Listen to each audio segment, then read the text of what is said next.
పశ్చిమ బెంగాల్లో RSS chief Mohan Bhagwat పర్యటించారు. కేరళ పర్యటన ముగించుకొని ఆయన కోల్కతాకు చేరుకున్నారు. తన 10 రోజుల పర్యటనలో దక్షిణ బెంగాల్లో 12 జిల్లాల్లో పర్యటిస్తారు. ఫిబ్రవరి 11, 12 తేదీల్లో ఆయన అఖిల భారతీయ టోలీ సమావేశంలో పాల్గొంటారు. ఫిబ్రవరి 13న మధ్య బంగా జోన్ కు వెళ్తారు. అక్కడ ఆయన 4 రోజులు ఉంటారు.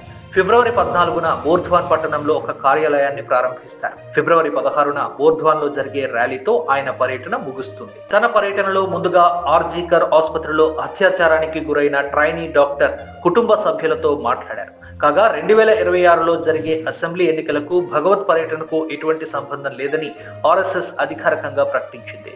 ఆర్ఎస్ఎస్ ఒక రాజకీయేతర సంస్థని, భగవత్ పర్యటన ఆయన ప్రవాస యాత్రలో భాగమని, దీనిని ముందుగానే ప్లాన్ చేశామని ఆర్ఎస్ఎస్ వర్గాలు తెలిపాయి. ఇది ప్రత్యేకంగా 2026 అసెంబ్లీ ఎన్నికలను ప్రభావితం చేయడమే లక్ష్యంగా పెట్టుకోలేదని, గ్రామీణ పట్టణ ప్రాంతాల్లో ఆర్ఎస్ఎస్ పనితీరును అంచనా వేసి బలోపేతం చేసేందుకేనని ఆర్ఎస్ఎస్ రాష్ట్ర ప్రధాన కార్యదర్శి జిష్ణు బసు తెలిపారు.